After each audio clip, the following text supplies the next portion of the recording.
Yes, greetings of the day students. Today we are going to start our next poem of 10th standard, A Tiger in the Zoo. This poem is in the NCERT syllabus of 10th standard, चाहे वो HBSE है, RBSE है, CBSE है, इन सभी schools में ये वाली poem सभी सिलेबस में इंक्लूड है। देखिए, a tiger in the zoo, ये पोएम के जो पोएट हैं वो लेस्ली नॉरिस हैं। वो हमें एक टाइगर को दिखा रहे हैं इस पोएम में, जो कि पहले जू में है, फिर वो जंगल में है, फॉरेस्ट में है, फिर से जू में है, फिर से फॉरेस्ट में है। इस तरह से ये पोएम हमें टाइगर के बारे में बता रही है। देखिए, इसमें फर्स्ट पैसेज है, he stalks in his vivid steps the few steps of his cage on pads of velvet white in his quiet race. Stalks means होता है चलना, walking. In his vivid means चमकीली, जो बड़ी बड़ी क्या है, स्टेप्स होती हैं, धारियां होती हैं टाइगर के बॉडी पे। वो क्या करता है, he stalks in his vivid steps, वो अपनी धारियों वाली बॉडी लिए हुए, स्टेप्स वाली बॉडी लिए हुए कुछ कदम चलता है। The few steps, क्या चलता है, कुछ कदम, of his cage, अब वो जहाँ कहाँ चलता है, वो केज के अंदर है। इस तरह से एक केज है और इसके अंदर जो है वो टाइगर यहाँ घूम रहा है। अब ये स्पेस कितना है इसके पास, तो केज के अंदर स्पेस है, तो ये क्या होगा, कुछ ही कदम चलेगा। अब द फ्यू मैंने आपको डिटर्मिनर्स में भी करवाया था, डिटर्मिनर्स 10th के सिलेबस में है। देखो, अब इसके पास इतनी सी जगह है, इतनी सी जगह में जितने ज्यादा कदम हो सकते थे वो चलता है, इसलिए द फ्यू यूज होता है ना। फ्यू और द फ्यू तीनों का मैंने आपको बताया था। तो ये टाइगर इस केज के अंदर है और वो कुछ ही कदम चलता है। On pads of velvet quite, pads क्या बोल रहा है यहाँ, पैड्स ऑफ वेलवेट क्वाइट। आपने देखा होगा कि जो कैट की कैटेगरी से जो एनिमल्स हैं, चाहे वो डॉग है, टाइगर है, लायन है, उनके जो पास होते हैं, पंजे होते हैं, उनके नीचे ना काफी सॉफ्ट होता है उनके पंजे नीचे से, जो फ्लैश होता है, ठीक है। वो क्या है, वेलवेट के जैसे हैं, क्वाइट बिल्कुल क्या है, वेलवेट के जैसे हैं। On pads of velvet quite, उनके जो पैर हैं वो बिल्कुल नीचे से वेलवेट के जैसे हैं। और इन हिज क्वाइट रेज, और वो अपने शांत गुस्से में है। क्वाइट मीन्स शांत, रेज मीन्स एंगर, गुस्सा। अब देखिए, पूरे इन चारों लाइंस में हमें क्या बताया गया इस क्वेश्चंस में, इसमें बताया कि जो टाइगर है वो केज के अंदर है और वो अपनी धारीदार बॉडी के साथ कुछ कदम इस पे जो केज है उसके अंदर अपने पैर्स वेलवेट क्वाइट के तरह जो उसके पैर हैं उन पे चलता है। किसमें, क्वाइट गुस्से में। अब वो क्वाइट गुस्से में क्यों है, क्वाइट क्यों बताया गया, रेज गुस्सा उसको है, एंगर है। वो क्वाइट कैसे, दोनों वर्ड्स जस्ट अपोजिट हैं एक दूसरे के, है ना, जस्ट अपोजिट होते हैं जहां, तो वहां कौन सा पोएटिक डिवाइस यूज किया जाता है, ऑक्सीमोरोन। देखिए, जहां टू वर्ड्स एक साथ आते हैं और दोनों का जो मीनिंग है वो जस्ट अपोजिट होता है। देखो, क्वाइट मीन्स जस्ट शांत और रेज मीन्स एंगर, गुस्सा, दोनों एक दूसरे के जस्ट अपोजिट हैं और एक साथ यूज किए हैं, तो हम कौन सा पोएटिक डिवाइस यूज करेंगे, ऑक्सीमोरोन। दूसरा देखिए, एनिमल्स के लिए इच लगता है ना, और यहाँ इसने क्या लगाया है, ही मीन्स लॉयन का इसने क्या किया है, लॉयन को पर्सोनिफाइड किया है। तो कौन सा पोएटिक डिवाइस यूज हुआ है यहाँ, पर्सोनिफिकेशन,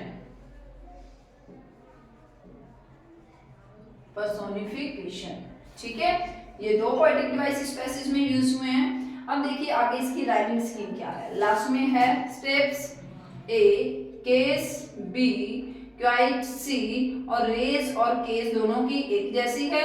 राइम तो बी, क्या बनेगी इस पैसेज के राइमिंग स्कीम बनेगी A B C B. Clear.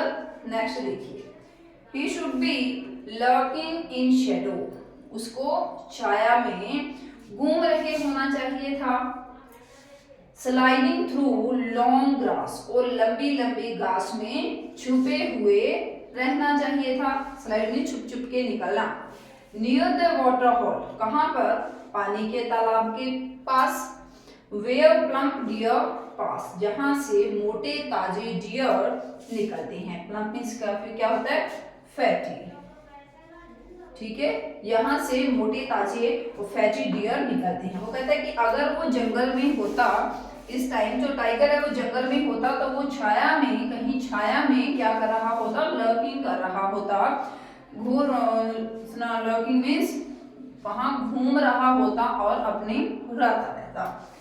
Sliding through long grass, और लंबी लंबी घास में से छुपकर निकल रहा होता, नियर द वाटर हॉल, कहाँ पे, जो लंबी लंबी ग्रास होती वो वाटर हॉल के पास होती, जहाँ पे जो प्लम्प डियर्स हैं वो घास को खाने या फिर पानी पीने के लिए आते, उनके शिकार में ये वहां होता।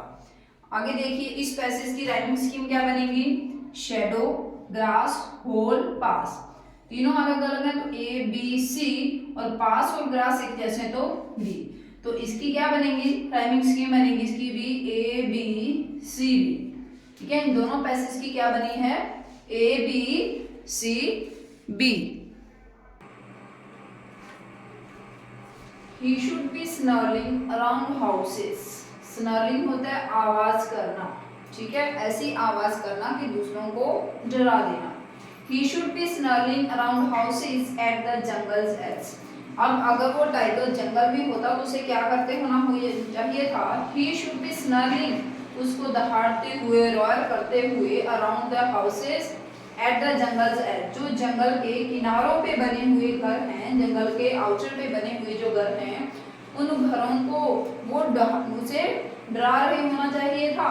Wearing his white fangs, wearing होता है शो करना, ठीक है, जो ऊपर से कवर ना हो, अनकवर्ड या शो करना। His white fangs, white fangs क्या होते हैं, जो डॉग या टाइगर्स होते हैं, इनके दो बड़े बड़े टीथ होते हैं दोनों साइडों में, है ना, नुकीले, उनको बोलते हैं fangs.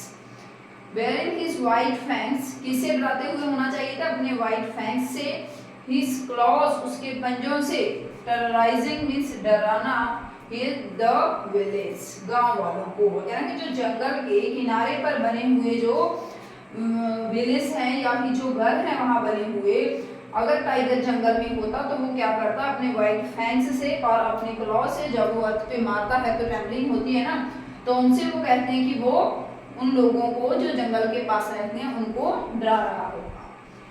But he has locked in a concrete cell, but अब क्या है, फिर से वो जूम इन आ गया है, करेक्ट कि बट अब तो वो जो टाइगर है वो लॉक कर दिया गया है, कहाँ, इन अ कंक्रीट सेल मींस एक केज के अंदर उसको बंद कर दिया गया है। इस स्ट्रेंथ बिहाइंड बार, अब उसकी जो पावर है, देखो जो टाइगर है वो बहुत पावरफुल होता है, उसकी जो स्ट्रेंथ है वो कहाँ है, अब बार्स के पीछे है, means to say it's in the cage, अब वो केज के अंदर है। Stalking the length of the cage, फिर से वो अपने केज के अंदर ही घूम रहा है, उसमें चल रहा है। इग्नोरिंग विजिटर्स, अब विजिटर्स को क्या कर रहा है, वो इग्नोर कर रहा है। आपने देखा होगा कि जो जंगल जू होते हैं, जंगल नहीं जू होते हैं, वहाँ केज में इनको रखा जाता है, और हम जैसे जो लोग हैं वो वहाँ जाते हैं, कोई बच्चे क्या करते हैं, किसी ने केला फेंक दिया या किसी ने कुछ और खाने को फेंक दिया, इट मींस उनसे क्या होता है, वो इरिटेट होते हैं बट कुछ नहीं करते हैं, इग्नोर कर देते हैं। वो क्यों, क्योंकि उनको पता है कि हम इनका कुछ भी नहीं बिगाड़ सकते हैं ना। अदरवाइज अगर टाइगर जंगल में होता और हम लोग उससे छेड़खानी करेंगे तो क्या वो हमें छोड़ेगा, नहीं छोड़ेगा ना। तो इसलिए वो कहते हैं कि उन लोगों को वो टाइगर क्या करता है, जब वो कंक्रीट सेल में होता है, केज में होता है, उसकी पावर जो है वो बार्स के पीछे, रोड्स के पीछे होती है, तो वो चुपचाप विजिटर्स को इग्नोर करता हुआ अपने ही पिंजरे में घूमता रहता है, या फिर क्या करता रहता है, वहां विजिटर्स को इग्नोर करके आराम से बैठा रहता है।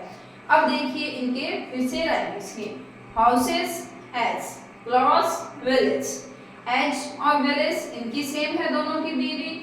अब यहाँ क्या है, हाउसेस और क्लॉज दोनों की नहीं मिल रही है, ए, इसको भी एज, क्लॉज सी और बी, एज विलेज, ठीक है। तो इसकी राइमिंग स्कीम क्या हुई, इस प्रकार की A B C B, A B C B इसकी राइमिंग स्कीम है।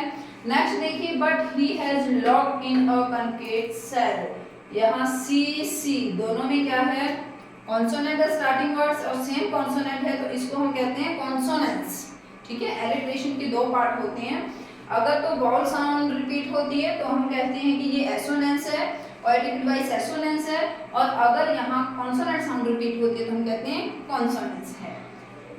हिज स्ट्रेंथ, अब देखो इन सभी में ही पूरी पोएम में ही टाइगर को पर्सोनिफाइड किया गया है, पर्सोनिफिकेशन पोएटिक डिवाइस यूज किया गया क्योंकि हर जगह पे उसको ही या हिज कह के बुलाया गया है। हिज स्ट्रेंथ बिहाइंड बार्स, और देखो यहाँ बी बी रिपीट हो रहा है, इसको कॉन्सोनेंस भी कह सकते हैं, और ये क्या है एलिट्रेशन। बी बी सेम, जब 2 और 3 कॉन्टिन्यूअस वर्ड्स में जो इनिशियल साउंड है वो सेम होगी तो वहां क्या होता है alliteration, TION alliteration. Stalking the length of his cage ignoring visitors, ठीक है, इसकी rhyming scheme cell, bars, cage, visitors, सभी की अलग अलग है, बार्स और विजिटर्स की सेम नहीं है। देखो बार्स विजिटर्स, वो टर्स और से साउंड आ रहा है, वहां आर्स की साउंड आ रही है, तो चारों अलग अलग है। ये बनेगी A, B, C और D। इसकी राइमिंग स्कीम क्या बनेगी इस पैसेज की, A, B, C, D, ठीक है। अब देखिए और इसमें S की साउंड जो है रिपीट हो रही है, तो यहाँ क्या है एलिट्रेशन है, शोर और स्नर्लिंग में दोनों में एलिट्रेशन है, यहाँ किसी तरह का कोई भी पोएटिक डिवाइस यूज नहीं हुआ है। अब देखिए नेक्स्ट पैसेज, हाँ जी last passage. He hears the last voice at night, the patrolling cars। वो रात को उसको क्या आवाज सुनाई देती है, लास्ट वॉइस में, उसके बाद रात को बिल्कुल शांति होती है, कोई आवाज नहीं आती है। लास्ट आवाज वो किसकी सुनता है, He hears the last voice at night, the patrolling cars। Patrolling cars means जो पुलिस की गाड़ियां होती है ना, या फिर वहां पे जो जू है वहां पे जो लोग हैं उनके गाइड हैं, वो रात को गेड़ी लगाने के लिए आते हैं, उनको जो जिस गाड़ी में वो आते हैं उनको बोलते हैं पेट्रोलिंग कार्स, ठीक है। जो रात को गश्त पे निगरानी के लिए जो गाड़ियां जाती हैं उनको बोलते हैं patrolling cars. He hears the last voice at night, the patrolling cars। रात को जो उसको लास्ट वॉइस सुनाई देती है वो किसकी होती है, पेट्रोलिंग कार की होती है। And stares with his brilliant eyes, जो उनकी आइज हैं वो बड़ी बड़ी आइज होती हैं, जो कैच और टाइगर्स या डॉग होते हैं इनकी जो बहुत चमकीली होती हैं, रात में काफी चमकती हैं। वो क्या करता है, वो एक टक स्टेयर्स में लगातार किसी को देखना, और रात को वो क्या करता है अपनी ब्रिलियंट आइज से ब्रिलियंट स्टार, उन चमकते हुए स्टार्स को देखता रहता है, क्योंकि बेचारे के पास और कुछ होता ही नहीं करने के लिए, पिंजरे में क्या करे। दिन में तो जो ड्यूरिंग द डे टाइमिंग है तब तो क्या होता है कि विजिटर्स आते रहते हैं, उनको इग्नोर करता रहता है, बैठा रहता है ना। रात को उसको ये आवाज सुनाई देती है तो उठ के वो क्या करता है उस टाइम स्टार्स वगैरह को देखता रहता है और वहीं पे फिर सो जाता है, ठीक है। यही है पोएम, इजी है बट इम्पॉर्टेंट पोएम है, हर बार एग्जाम्स में यहाँ से क्वेश्चन पुट किए जाते हैं और पोएम के पैसेज दे के आगे उसके क्वेश्चंस भी पुट किए जाते हैं। जो इसमें पोएटिक डिवाइसेस हैं वो मैंने सभी आपको बता दिए हैं, फिर भी मैं एक बार नोट कर देती हूँ। इसके पहले राइमिंग स्कीम देख लीजिए, नाइट, कार्स, आइज, स्टार्स। क्या होगा, नाइट का ए ब्लैक ले लेती हूँ ना मैं, नाइट साउंड है, लास्ट वर्ड नाइट है, कार्स बी, ये दोनों बिल्कुल नहीं मिलते हैं। अब नाइट से आइज नहीं मिलता है, नहीं कार से मिलता है, इसकी राइमिंग तो ए बी सी, और स्टार्स, कार्स और स्टार्स इनकी सेम है तो बी, तो क्या हुई इसकी rhyming A B C B. Last passage की सिर्फ इसकी एक पैसेज की राइमिंग है जो वो इनसे डिफरेंट है, बाकी सभी की ए बी सी बी की राइमिंग है। अब देखिए इसमें कौन कौन से पोएटिक डिवाइसेस यूज किए गए हैं। पर्सोनिफिकेशन यूज किया गया है,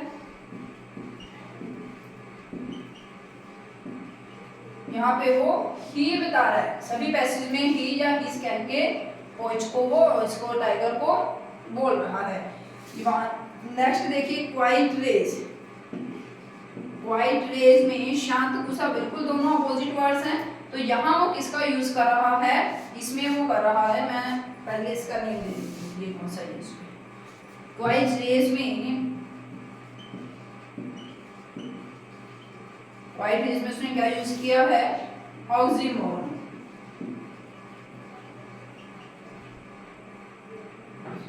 सही, ऑक्सीमोरन यूज किया है। फिर देखिए वेलवेट क्वाइट, वेलवेट क्वेट में क्या यूज किया, उसने कहा है कि वेलवेट के जैसे उसके पैर हैं, कंपैरिजन किया है उसका वेलवेट से उसके पैरों का, है ना। बट उसने सेम एज या लाइक वर्ड का यूज नहीं किया कंपैरिजन करने के लिए, डायरेक्ट उसने बता दिया कि उसके पैर ऐसे हैं। तो वहां ऐसा जब कंपैरिजन होता है लाइक और इसके सेम या एज के बिना, तो वहां क्या कौन सा पोएटिक डिवाइस होता है, मेटाफर। ठीक है, कौन सा डिवाइस होता है, मेटाफर। मेन यही है। इसके बाद एलिट्रेशन भी यूज किया गया है, एसएस की साउंड यूज हुई है यहाँ पे। और इसके अलावा में एसओएनएस जहाँ पे वॉल साउंड रिपीट हुई है, जहाँ कॉन्सोनेंट साउंड रिपीट हुई है, कॉन्क्रीट और सेल। ठीक है, कॉन्सोनेंट उसके स्टार्टिंग में जो लेटर है वो कॉन्सोनेंट है, सेम साउंड यहाँ सेम नहीं है, तो वहां क्या बोलेंगे हम, कॉन्सोनेंट्स। और बिहाइंड बार्स, बिहाइंड बार्स, यहाँ दोनों की स्टार्टिंग साउंड देखो सेम है, तो यहाँ क्या होगा, एलिट्रेशन। ठीक है, इस पॉइंट के कंप्लीट नोट्स, क्वेश्चन आंसर्स और कंप्लीट नोट्स अगर आप लोग लेना चाहते हो तो वो आपको मेरे टेलीग्राम चैनल पे मिल जाएंगे। टेलीग्राम चैनल का नेम भी तरन क्लासेस के नेम से ही है, आप उसमें ऐड हो सकते हो और वहां से इन पूरी पीडीएफ नोट्स की पूरी पीडीएफ ले सकते हो। वहां 10th और 12th के सभी नोट्स आपको मिलेंगे पीडीएफ फॉर्म में और वहां से आप लोग उनको निकाल सकते हो। ठीक है, फिर भी अगर आप लोगों को कोई भी डाउट है तो आप लोग कमेंट बॉक्स में कमेंट करके पूछ सकते हो। अगर आपको अच्छा लगा और अच्छी तरह से समझ आया हो तो आप लोग इसको सब्सक्राइब भी करें और शेयर भी करें। कमेंट भी करना है कि आपको कैसा लगा है, कमेंट बॉक्स में कमेंट करके आप लोगों को बताना है, क्योंकि मैं डेली कमेंट्स जब भी फ्री होती हूँ तो कमेंट्स को रीड करती हूँ और मुझे इससे मोटिवेशन मिलता है कि मेरे स्टूडेंट्स को मेरी टीच की हुई पोएम कैसे लिखी। Clear, thank you.